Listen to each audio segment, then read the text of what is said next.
안녕하세요. 흰수염고래 스포츠입니다. 트위터에 갑자기 생전 처음 보는 사진이 게시가 되었는데요.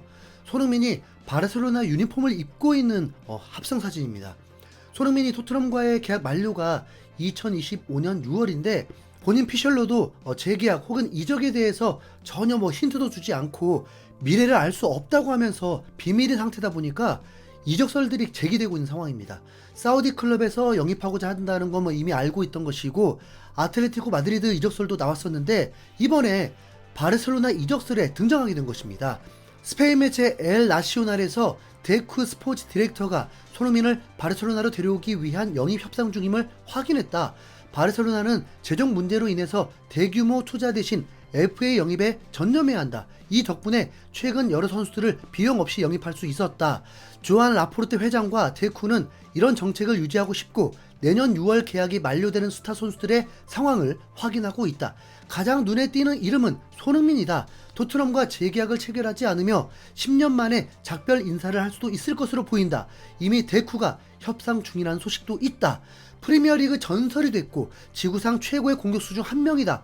역대 최고의 아시아 선수로 평가받는다. 다만 선수 생활 동안 우승을 경험하지 못했다. 그것이 그가 새 도전을 원하는 이유다. 또 그는 풍부한 경험과 어디서든 입지를 다질 수 있는 능력으로 한지 플릭 감독의 계획에서 중요한 선수가 될 수 있다. 바르셀로나의 깜짝 영입일 수 있다 라면서 극찬을 했습니다. 이 소식은 카탈루냐 지역 매체 라디오에서 먼저 나온 건데 바르셀로나가 내년에 손흥민을 FA로 영입하는 선택지를 고려하고 있다. 하지만 아직 어떤 것도 협상 테이블에 올라오지 않았다. 한지 플릭 감독은 그의 영입을 환영할 것이라고 했었거든요. 이건 솔직히 좀 듣기만 해도 기분이 좋습니다. 손흥민이 혹시 커리어 내내 우승이라는 걸 이루지 못할지라도 바르셀로나로 이적을 한다면 그건 개인적으로 대찬성입니다.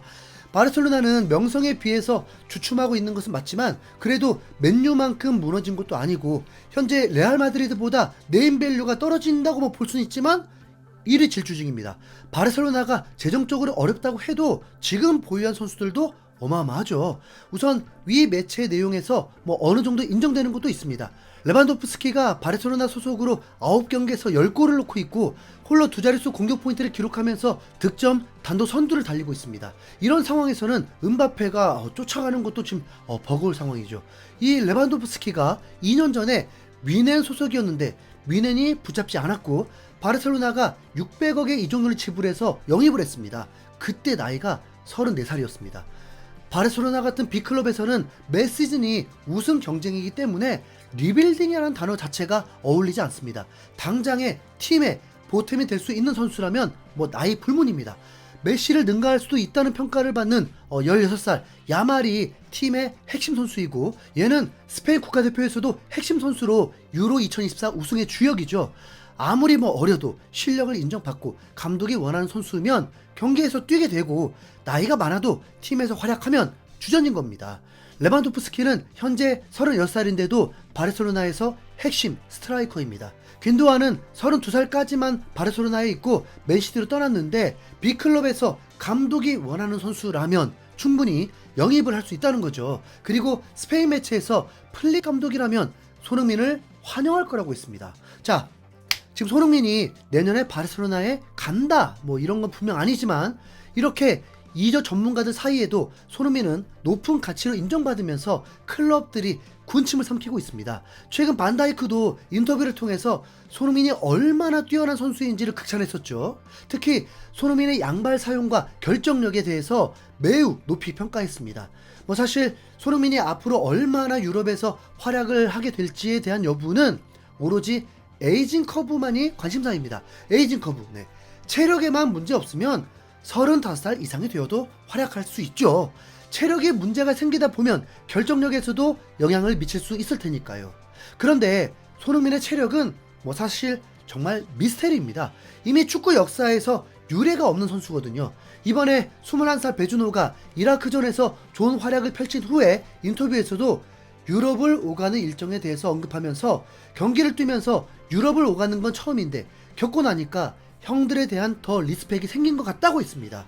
베주노는 이제 처음 겪어보는데도 이런 말을 할 정도입니다. 이번 두 경기 모두 출전한 거 맞습니다. 근데 경기 절반 정도만 뛰었거든요. 그런데도 이게 매우 빡셀 거라는 걸 인지한 것입니다. 그럼 손흥민은 어떤가요? 도대체 어떻게 몸 관리를 하길래 무릎이 아작나도 몇 번은 일어나야 할 것 같은데 18살 때부터 프로리그를 시작하고 21살 때부터 이미 팀의 주전 공격수였거든요. 팬들이 보기에는 혹사라고 느낀 적이 한두 번이 아니었고 바로 이번 시즌만 봐도 그렇습니다. 토트넘에서도 중요한 선수, 한국에서도 감독 본인 살아남으려면 중요한 선수다 보니까 뭐 닳도록 활용을 했고 손흥민조차도 매 경기를 뛰고만 싶어 하다 보니까 조절없이 출전 시간이 매우 길었습니다. 거기다 아시아를 오가면서 말이죠. 우선 탈이 나긴 했죠. 그런데 그 탈이 난 건 사실 그냥 젊은 선수들도 무리하면 겪는 근육 부상이었습니다. 손흥민이 이렇게 많은 경기를 출전했다면 이미 뭐 연골, 관절 문제로 더 어려움을 겪어야 할 텐데 그동안 축구 중에 일어난 골절 외에는 근육 부상으로 3주 정도 쉬는 거 말고는 다른 부상이 없습니다. 자, 다시 말씀드리지만 손흥민이 무리해서 근육 부상이 온 거지 별로 쓰지도 않았는데 근육 부상 온 게 아니라는 거죠. 2010년대 이후에 손에 꼽히는 윙어를 꼽자면 바이에른 뮌헨 소속이었던 리베리, 로벤을 들 수 있을 것입니다. 뮌헨이란 빅클럽에서 리베리, 로벤은 34살까지도 주전으로 뛰었습니다. 최근 제크 릴리시는 이벤트를 통해서 손흥민이 리베리보다 더 뛰어난 선수라고 단호하게 선택을 하기도 했죠.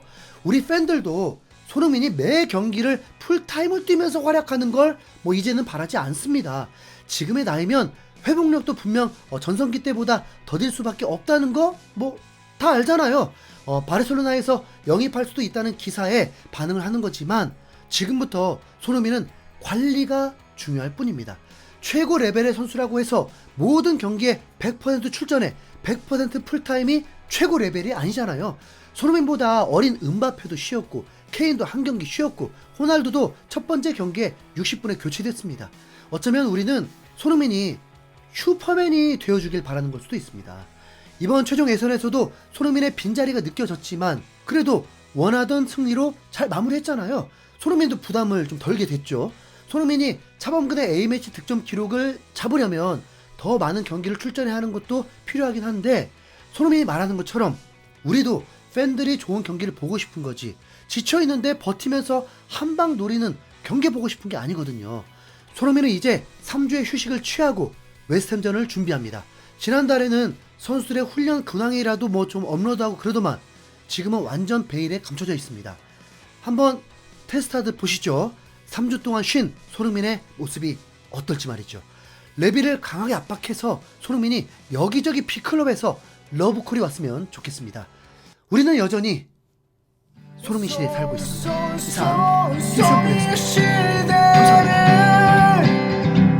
우리는 살아가 수백 개의 골보다 천만 배의 기쁨을 주잖아. 쏜쏜 부러지고 금가고 터지고 쓰러져도 한계를 모르는 거친 호흡이 희망을 주잖아. 손을